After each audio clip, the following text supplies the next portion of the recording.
నాగేశ్వరరావు గారు వ్యవసాయం, మార్కెటింగ్, సహకార, చేనేత వస్త్రాల శాఖ.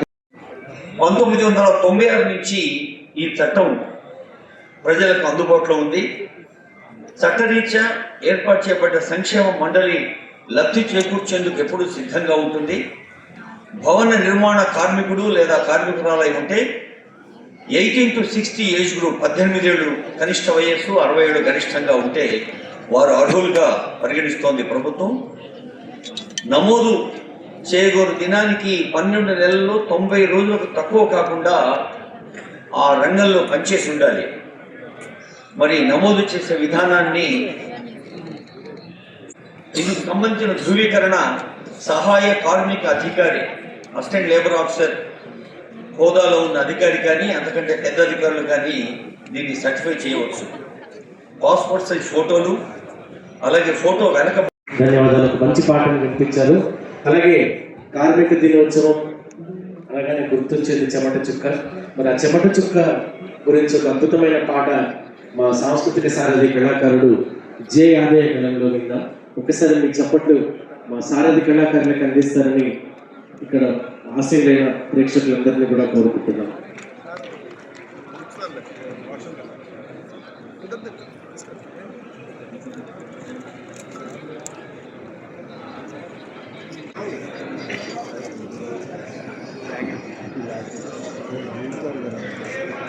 నా చెమట సుక్క, నా చెమట సుక్క, ఎర్రాటి ఎండల్ల నిగనిగలాడే నా చెమట సుక్క, నా చెమట సుక్క, నా చెమట సుక్క, ఎర్రాటి ఎండల్ల నిగనిగలాడే నా చెమట సుక్క, నా చెమట సుక్క, ఎర్రాటి ఎండల్ల నిగనిగలాడే నా చెమట సుక్క, నా చెమట సుక్క.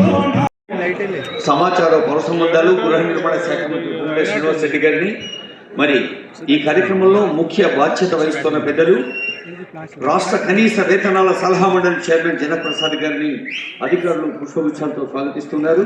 ఆనరబుల్ ఎమ్మెల్యే రాజ్ ఠాకూర్ గారు, కాళేరి యాదయ్య గారు, వీలపల్లి శంకరయ్య గారు, అలాగే కనీస వేతన మండలి సభ్యులు పద్మశ్రీ అవార్డు గ్రహీత డాక్టర్ నర్రా రవికుమార్ గారు, శ్రీనివాస్ రెడ్డి గారు, పిచ్చిరెడ్డి గారు, నరసింహారెడ్డి గారు అందరికీ స్వాగతం పలుకుతోంది వేదిక.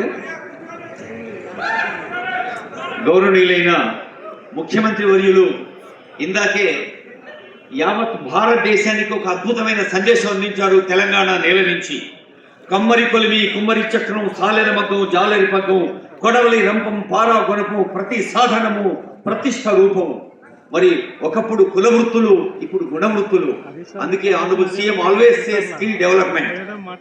అలాంటి స్కిల్ డెవలప్మెంట్ కు ప్రాధాన్యం ఇస్తున్న ఈ తెలంగాణ మరి జనగణనతో, కులగణనతో, కరతాళ ధ్వనులతో ఆనరబుల్ సీఎం గారిని, తెలంగాణ ప్రభుత్వాన్ని అభినందించాలి. యావత్ దేశానికి ఒక కొత్త ఆలోచన ఎప్పటి నుంచి ఉందో కానీ ఇప్పుడు ఆచరణకు మన తెలంగాణ సీఎం గారు దోహదం చేశారు. వారిని ప్రత్యేకంగా అభినందిస్తూ my request honourable CM to light the lamp, జ్యోతి వెలిగించే కార్యక్రమాన్ని శుభారంభం చేస్తుగా రిక్వెస్ట్ చేస్తూ ఉన్నాం. బీసీ సంక్షేమ శాఖ మంత్రులు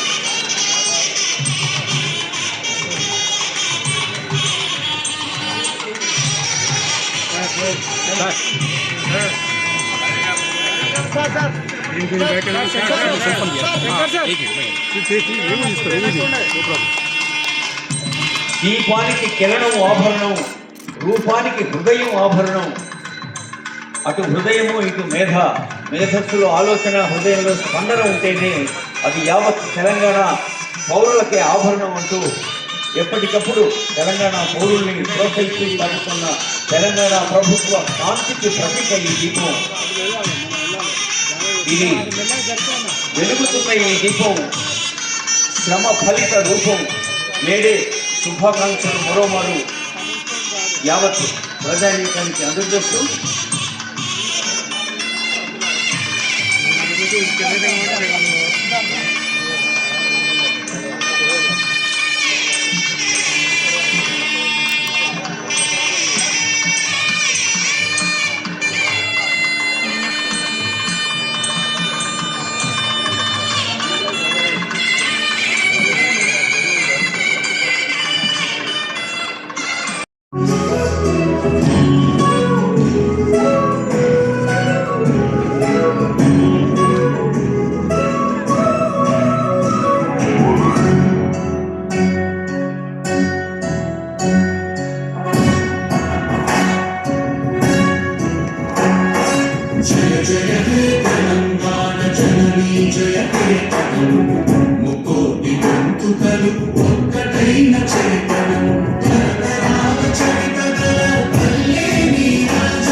వివరించేందుకు వెంకటేశ్వర సీఎం గారికి ఆనరబుల్ మినిస్టర్స్కి పెద్దలకు మరోమారు స్వాగతం పలుకుతూ కార్మిక సంక్షేమం, ఉపాధి కల్పన, శిక్షణ, కర్మాగారాల విభాగం ముఖ్య కార్యదర్శి సీనియర్ ఐఏఎస్ అధికారి గౌరవనీయులు దానకిషోర్ గారి తొలి సందేశం.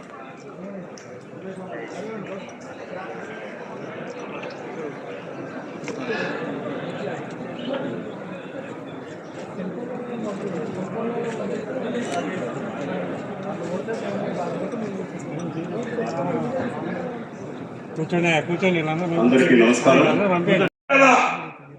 కార్మిక శిక్షణ ఉండాలా, ఈ రాష్ట్ర అభివృద్ధికి పాల్పడాలా, రాష్ట్ర ప్రభుత్వం గౌరవం పెరగాలని నిర్ణయించుకున్నారు.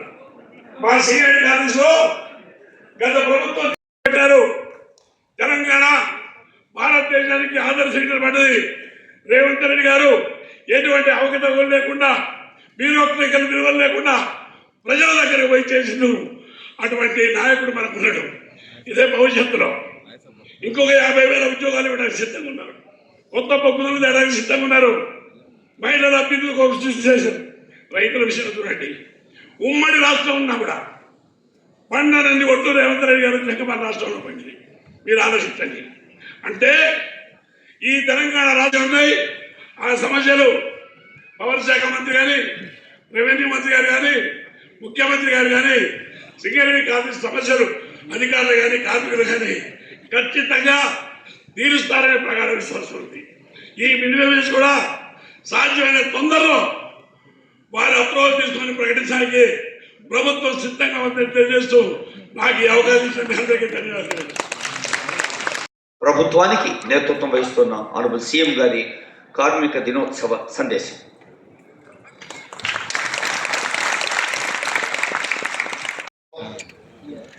సభాధ్యక్షత వహించిన మిత్రులు జనక్ ప్రసాద్ గారు,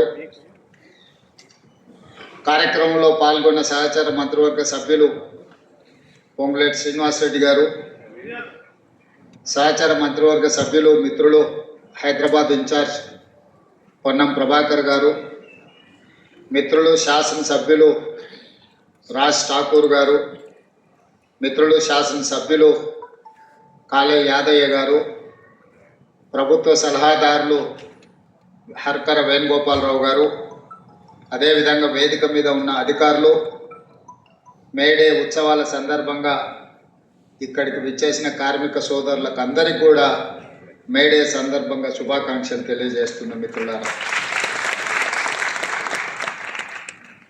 మీ శ్రమశక్తి, మీ చెమట చుక్కలు ఈ ప్రపంచ అభివృద్ధికి బాటలు వేసినాయి అనడంలో ఎలాంటి అతిశయోక్తి లేదు.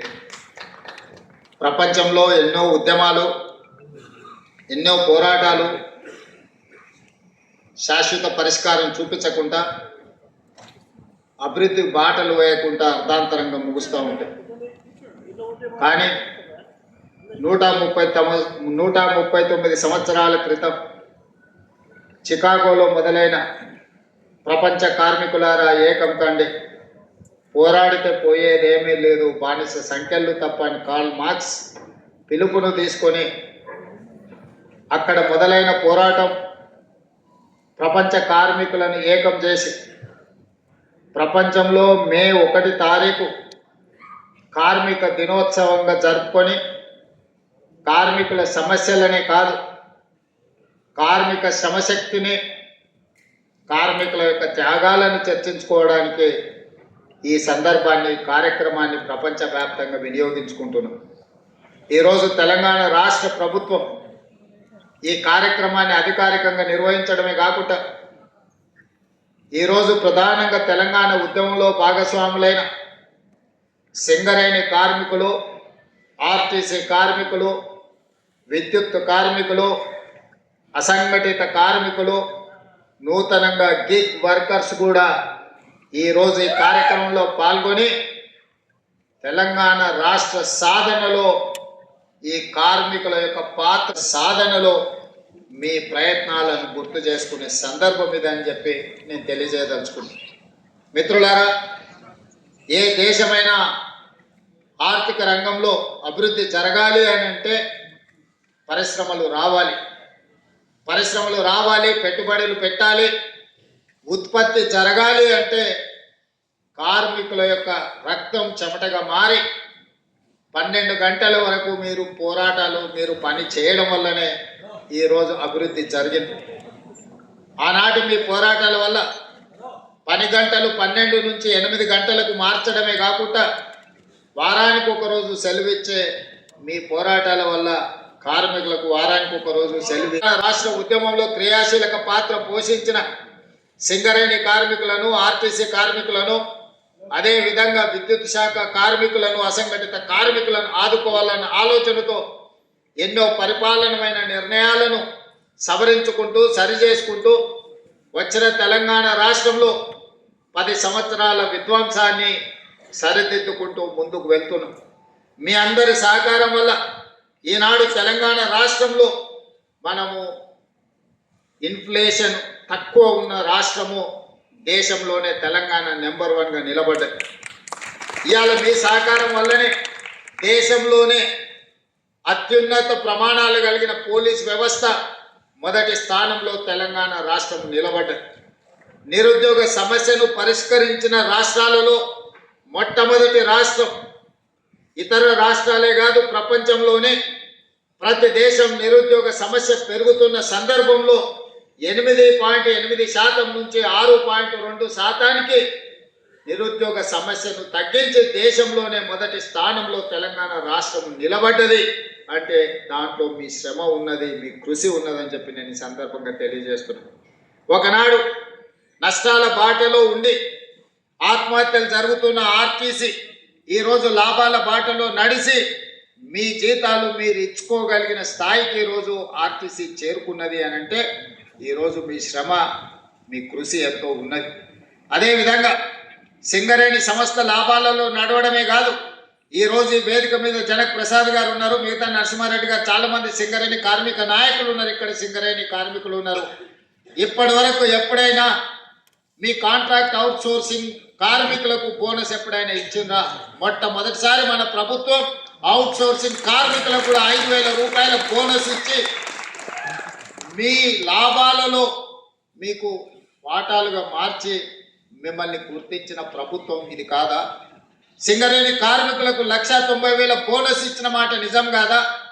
ఈరోజు ఏదైనా అనుకోని పరిస్థితుల్లో ప్రమాదం జరిగితే 1 కోటి రూపాయలు సింగరేణి కార్మికులకు బీమా పథకాన్ని అమలు చేయడమే కాకుండా మీ అవుట్ సోర్సింగ్ కార్మికులకు కూడా ఏదైనా జరిగితే 50 లక్షల రూపాయల బీమా పథకాన్ని మన రాష్ట్ర ప్రభుత్వం తీసుకొచ్చిన విషయం మీకు అందరికీ తెలుసు కదా.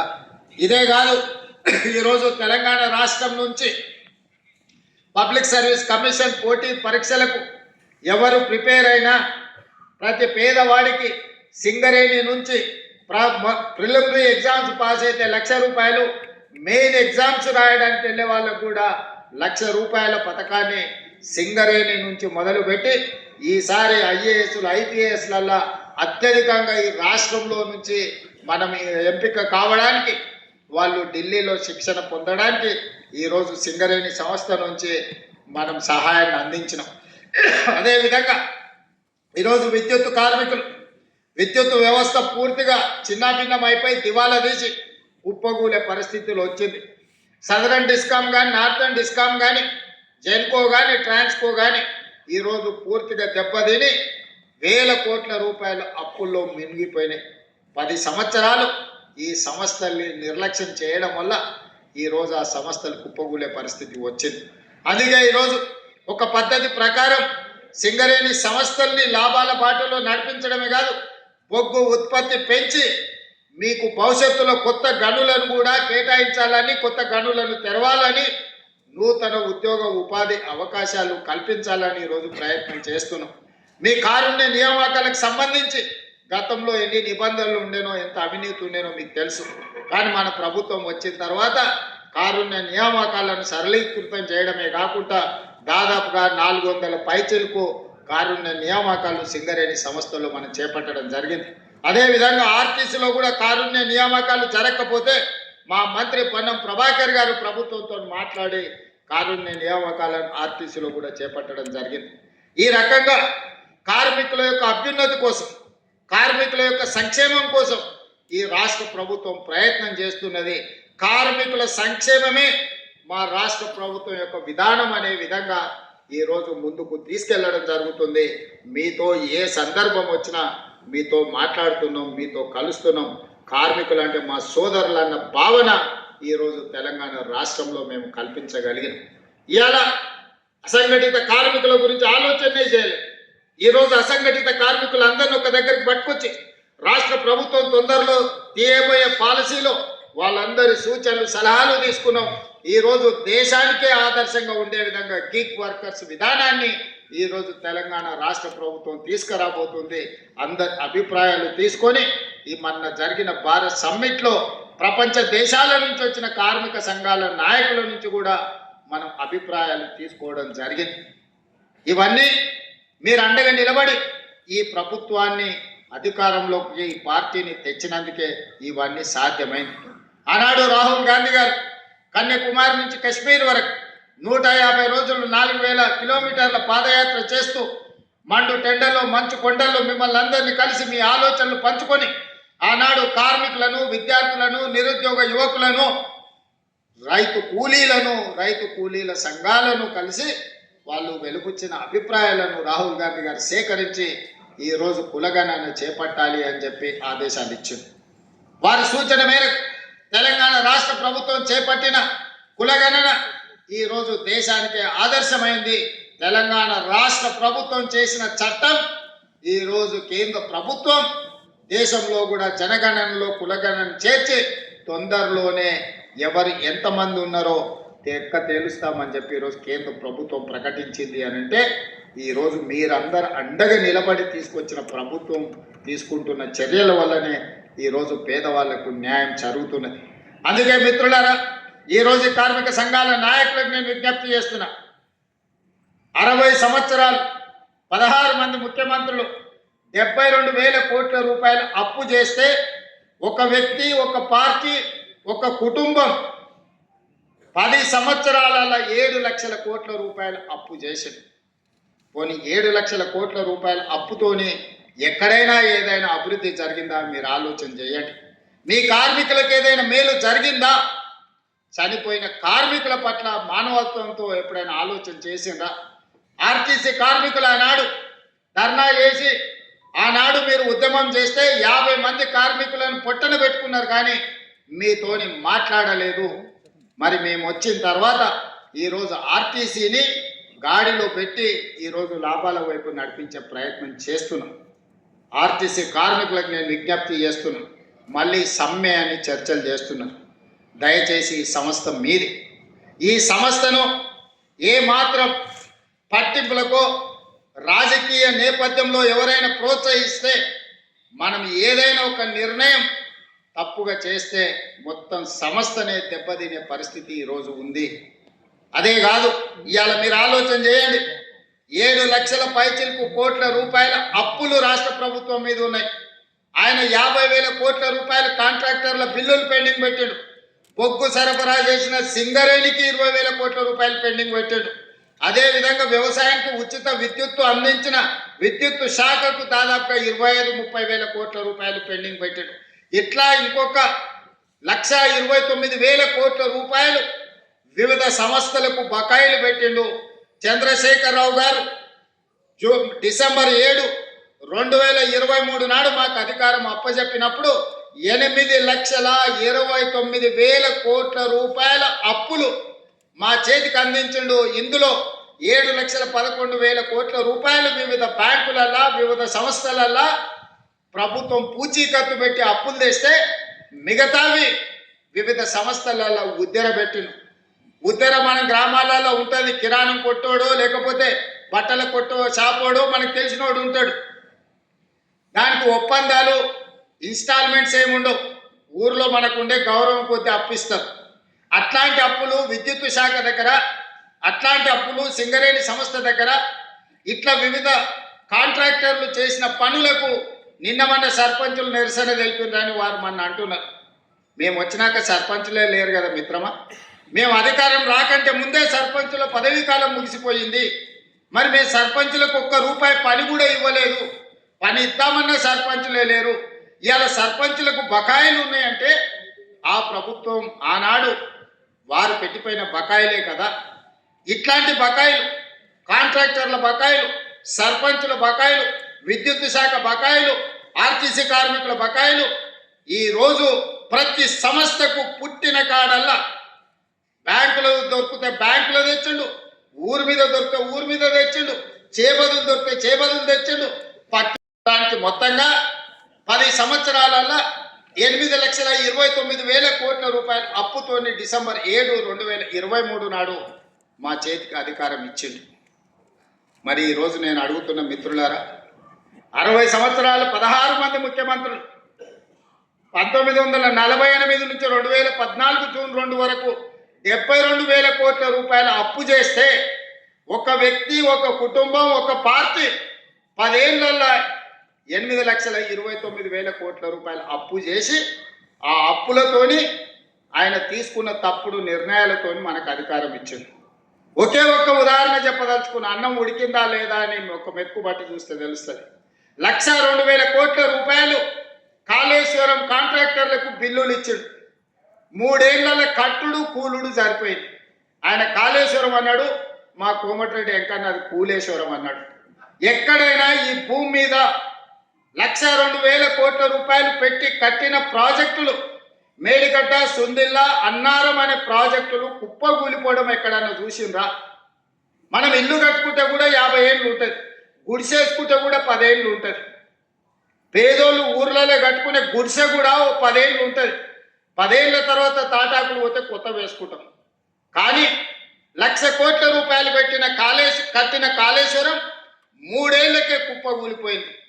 ఇట్లా 8,00,000 కోట్ల రూపాయలు ఎక్కడికి పోయినావో ఆనమాళ్ళు దొరకకుండా పోయినాయి. ఈ పరిస్థితుల్లో కష్టపడి రూపాయి జమ చేసి ఇవాళ ప్రతి నెల నేను 15 నెలల ప్రభుత్వాన్ని నడిపిన దాంట్లో 1,58,000 కోట్ల రూపాయలు అప్పు చేస్తే 1,52,000 కోట్ల రూపాయలు ఆయన చేసిన అప్పులకు అసలుకు మితికి కట్టాల్సి వచ్చింది. అంటే ప్రతి నెల సరాసరి నేను 10,000 కోట్ల రూపాయలు అప్పు చేసి ఆయన చేసిన అప్పులకు మితికి నేను కట్టాల్సి వస్తుంది. ఒక్క రూపాయి కూడా ఈ కార్మికుల కోసమో, ఈ విద్యార్థుల కోసమో, ఈ నిరుద్యోగ యువకుల కోసమో, ఈ రాష్ట్రంలో ఉన్న రైతుల కోసమో తెచ్చిన అప్పుల నుంచి ఒక్క రూపాయి కూడా ఖర్చు పెట్టలేని పరిస్థితి ఉన్నది. 60 నెలలు నాకు అధికారాన్ని అప్పచెప్పితే నెలకు 10,000 కోట్ల రూపాయల చొప్పున 6 లక్షల కోట్ల రూపాయలు ఆయన గారు చేసిన అప్పులకు, తప్పులకు ఈరోజు నేను పాయమాలు కట్టాల్సి వస్తుంది. ఆయన అంటుండు రేవంత్ రెడ్డి వస్తేనే అప్పులు చేసిండు, రేవంత్ రెడ్డి వస్తేనే అప్పులు చేసిండు. ఆయన 1,52,000 కోట్లే అప్పు చేసిందని చెప్పిండు.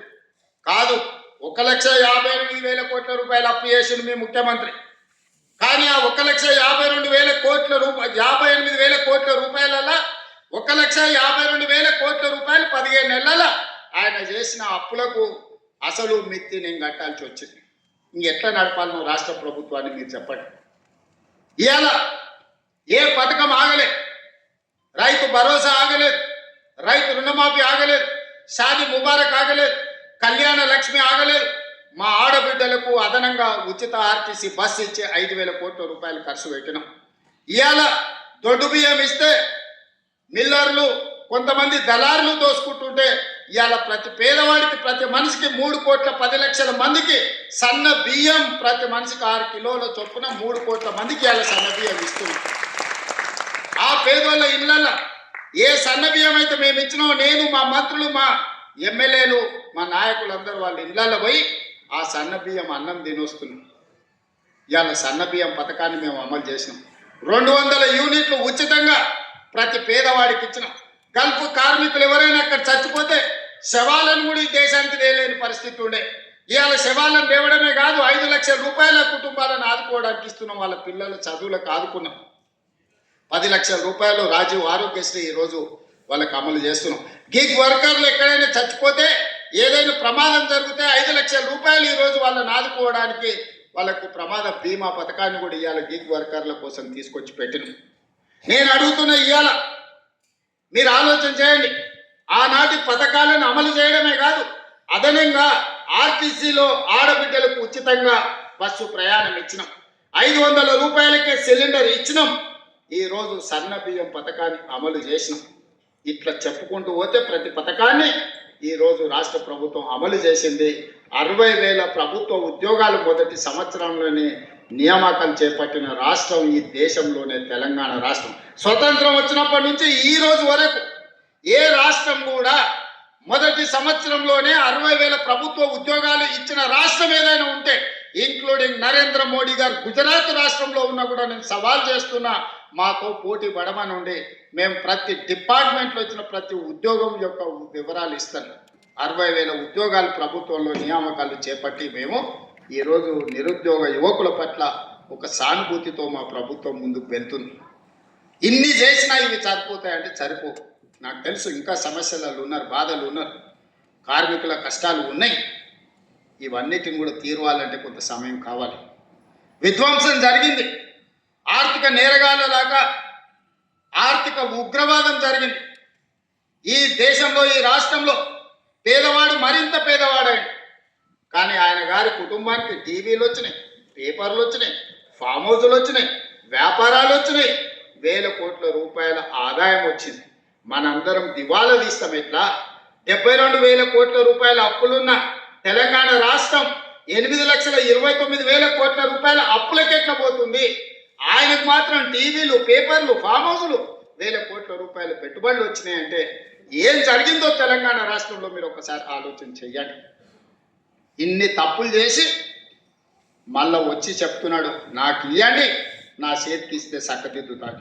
10 ఏళ్ళు ఇచ్చిండ్రు, ఏమెలుగా పెట్టిండ్రు వారు మీరు ఒకసారి ఆలోచన చేయండి. 10 ఏళ్ళ కనీసం మీరు బయటకు వచ్చి చెప్పుకునే అవకాశం అని ఇచ్చిండ్రా? ఏ ధర్నా చౌక్లో ఉద్యమం జరిగి ధర్నాలు జరిగి ఇదే పొన్నం ప్రభాకర్ గారు ఎంపీలుగా ధర్నా చౌక్లో నిరాహార దీక్ష చేసి తెలంగాణ రాష్ట్రం తెస్తే ఆ ధర్నా చౌక్ని వస్తేనే మూత వేసిండు కదా. మళ్ళీ మనం వస్తేనే ధర్నా చౌక్ తెరిస్తే వాళ్ళ కుటుంబం అంతా ధర్నాకు వచ్చిండ్రు కదా. తెలంగాణ రాష్ట్రంలో కనీసం ఇక్కడ ఉన్నోళ్ళు మీ ఫోన్లలో మీరు మాట్లాడుకునే స్వేచ్ఛ అయితే వచ్చింది కదనే. గతంలో ఎప్పుడైనా మీరు ధైర్యంగా ఎవరితోనైనా మీ ఫోన్లలో మీరు మాట్లాడుకుర్రా? కుటుంబ సభ్యులతోనైనా మీరు స్వేచ్ఛగా ఫోన్లలో మాట్లాడుకునే పరిస్థితి ఉండే నా 10 సంవత్సరాలలో. ఇవాళ మీకు ఏం చేసినా చేయకపోయినా మీ స్వేచ్ఛ మీకు వచ్చింది కదా. మీరు కులాసగా మాట్లాడగలుగుతున్నారు కదా. మీకు స్వేచ్ఛ ఇచ్చినాం, మీకు సంక్షేమం ఇచ్చినాం, అభివృద్ధి కార్యక్రమాలు చేపట్టినాం. ఈరోజు ఐటీఐలు 1956లో మొదలు పెడితే ఈనాడు సిలబస్ మారిపోయింది, అవసరాలు మారిపోయినాయి అంటే వాటి ఏటీసీలుగా మార్చి అడ్వాన్స్ టెక్నాలజీ సెంటర్స్గా మార్చి 100 ఇన్స్టిట్యూట్లను 100 నియోజకవర్గాలలో ప్రారంభించాలని 2,400 కోట్లతో అభివృద్ధి పథకం వైపు నడిపిస్తలేమా? ఈరోజు ఒక పక్కన సాంకేతిక నైపుణ్యం అవసరం ఉన్నది, ఇంకొక పక్కన సంవత్సరానికి 1,10,000 ఇంజనీరింగ్ విద్యార్థులు ప్రతి సంవత్సరం పాస్ అవుతారు. కానీ ఇక్కడ పరిశ్రమల అవసరానికి వీళ్ళు చదువుకు పొంతన లేదు. There is a gap between demand and supply. అందుకే ఆలోచన చేసి ఈరోజు స్కిల్ యూనివర్సిటీస్ని పెట్టినాం. యంగ్ ఇండియా స్కిల్స్ యూనివర్సిటీ మనం ప్రారంభించుకున్నాం. ప్రతి విద్యార్థికి సాంకేతిక నైపుణ్యాన్ని నేర్పాలి, చదువుకునేటప్పుడే శిక్షణ ఇవ్వాలి. వాళ్ళకి ఏ కోర్సు నేర్చుకుంటే వాళ్ళకు ఉద్యోగం వస్తుందో వాటినే అక్కడ నేర్పించాలి.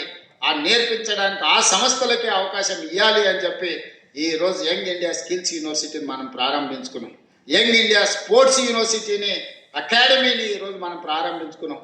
140 కోట్ల జనాభా ఉన్న ఈ దేశానికి ఒలింపిక్స్లో ఒక్క బంగారు పథకం రాలేదు అని అంటే ఇది అవమానం కాదా ఈ దేశానికి, రాష్ట్రానికి అని ఆలోచన చేసి ఈరోజు యంగ్ ఇండియా స్పోర్ట్స్ యూనివర్సిటీని, అదేవిధంగా యంగ్ ఇండియా స్పోర్ట్స్ అకాడమీని ఈరోజు మనం ప్రారంభించుకున్నాం.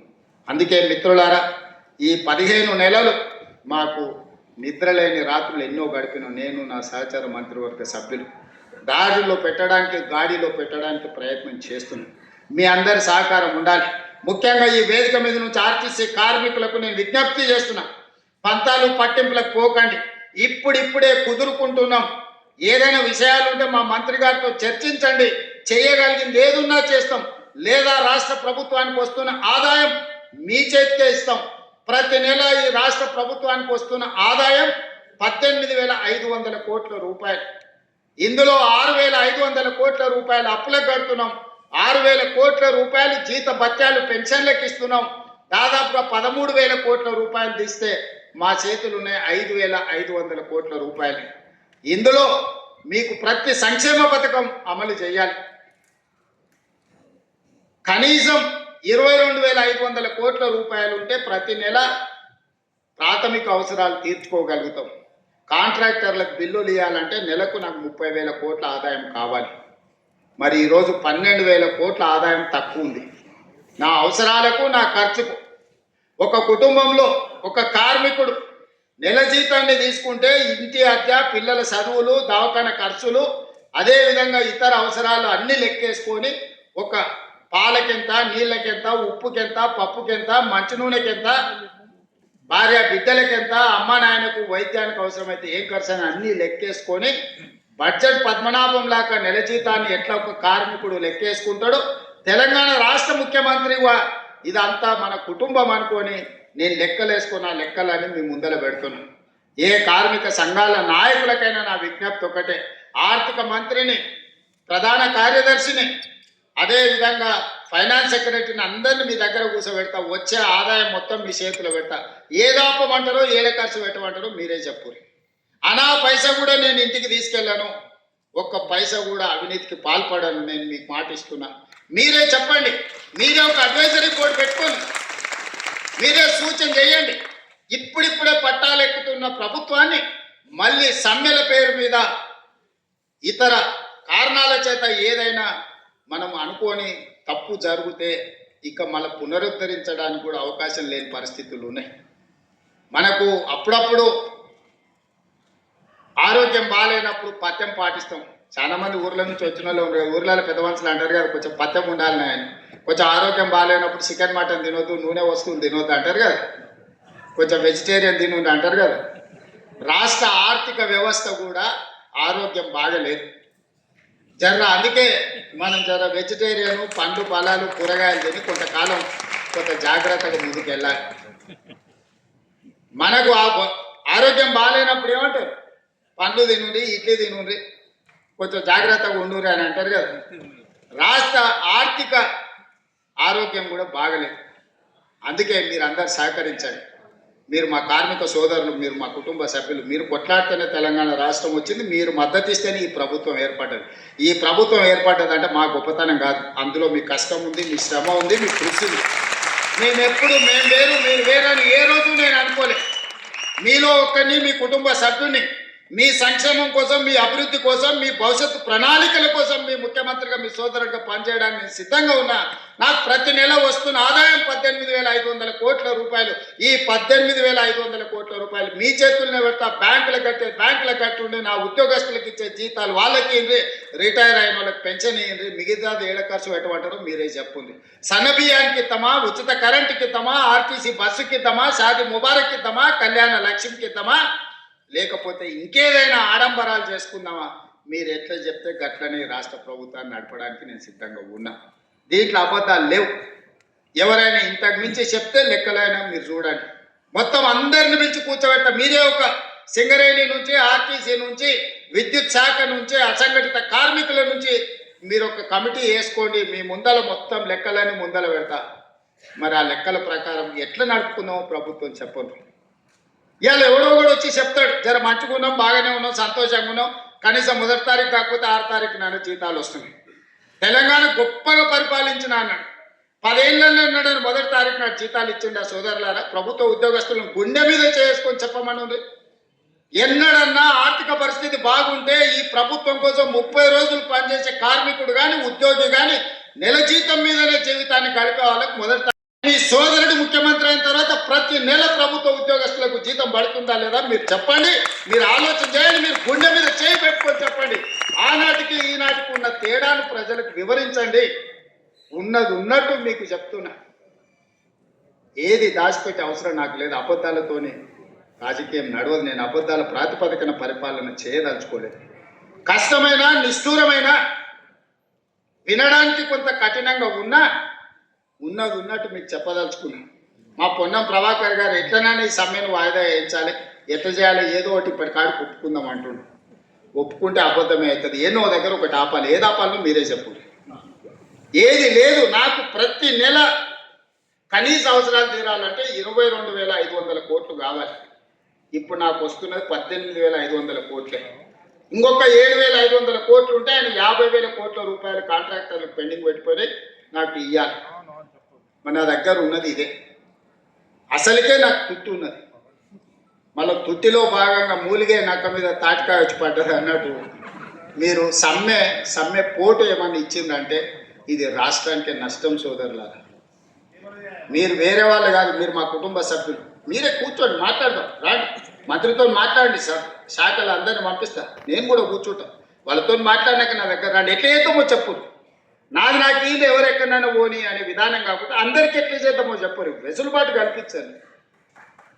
వెసులుబాటు ఎట్లా చేద్దామో చెప్పుండ్రి. మేము ఏది కూడా నేను దాచిపెట్టాను. ఓ సంవత్సరం అయితే కొంచెం కుదురుకుంటాం. మొదటి 6 నెలలు పార్లమెంట్ ఎలక్షనే, తర్వాత ఆర్థిక సంక్షోభమే, ఆ తర్వాత ఇప్పుడే కొంచెంగా పట్టాలు ఎక్కుతున్నది.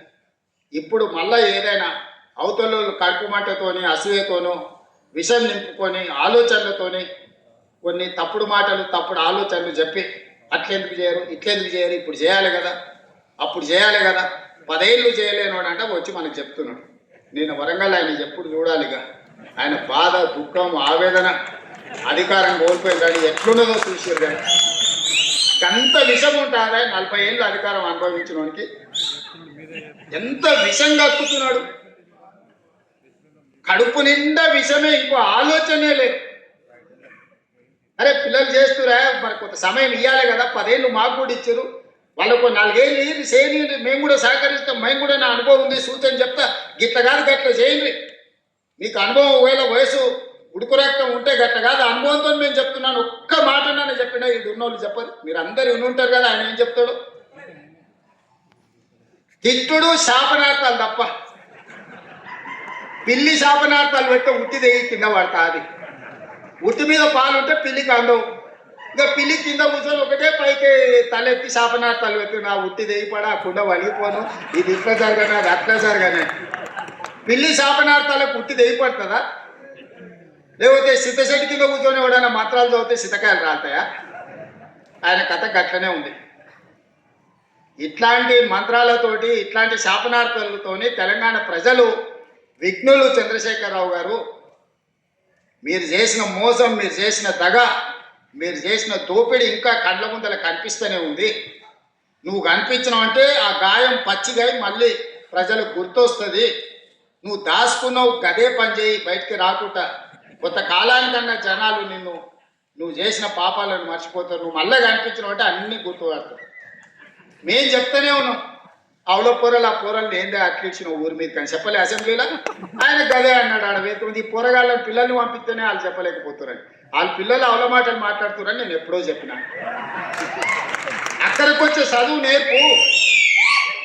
దళితుని ముఖ్యమంత్రిని చేస్తాను మోసం చేస్తూ కనీసం ఆ దళితుని ప్రతిపక్ష నాయకుడినన్నా చెయ్యి.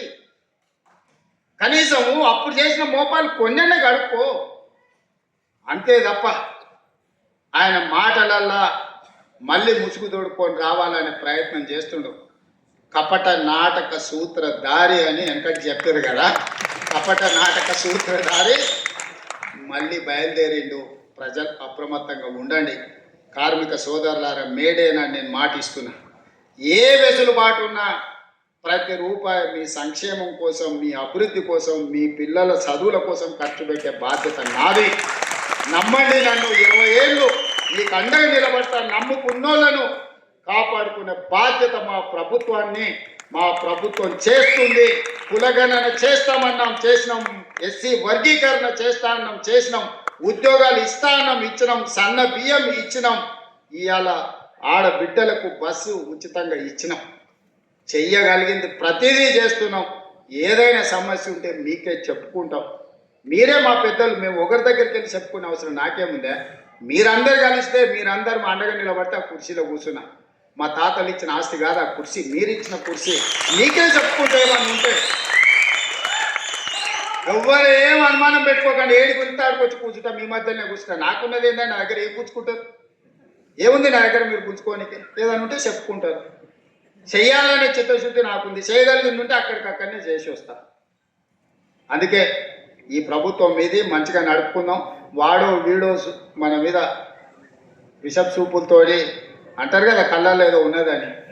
అట్లాంటి కళ్ళల్లో పెట్టుకొని కొంతమంది మన ప్రభుత్వాన్ని దెబ్బతీయాలను, మన ప్రతిష్టను ఇవాళ భంగం కలిగించాలని చూస్తారు.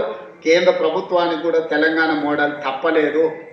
తెలంగాణ మోడలే ఈరోజు కేంద్ర ప్రభుత్వం తీసుకోవాల్సి వచ్చింది. తెలంగాణని దేశానికి రోల్ మోడల్ అని చెప్పి నేను చెప్పదలుచుకున్నా. అందులో మీరే భాగస్వామ్యం. రేపు వచ్చే మన గిగ్ వర్కర్స్ పాలసీ ఈ దేశానికి రోల్ మోడల్ అవుతుందని నేను చెప్పదలుచుకున్నా. కార్మిక చట్టాలను సవరించి కార్మికులకు రక్షణ కల్పించి కార్మికులను ఆదుకునే విధానాన్ని ఎప్పుడైతే తెలంగాణ రాష్ట్రం తెస్తుందో అది తెలంగాణకి మోడల్ అవుతుంది. కేటగరైజేషన్లో మనమే నెంబర్ 1, కులగణలో మనమే నెంబర్ 1, గిగ్ వర్కర్స్ పాలసీలో మనమే నెంబర్ 1, ఆర్టీసీ బిడ్డలకు ఉచిత బస్సులో మనమే నెంబర్ 1, ఈ రాష్ట్రంలో శాంతి భద్రతలను కాపాడడంలో దేశంలోనే మనమే నెంబర్ 1, నిత్యావసర వస్తువుల ధరలను నియంత్రించడంలో మనమే నెంబర్ 1, నిరుద్యోగ సమస్యను పరిష్కరించడంలో మనమే number 1. Telangana is number 1. Telangana is rising తెలంగాణని ఎవడు ఆపలేడు. ఎవడైనా ఆపాలనుకుంటే వాళ్ళ కాళ్ళు, వాళ్ళ కళ్ళు, వాళ్ళ చేతులు కాలిపోతాయని తెలియజేస్తూ మీ అందరినీ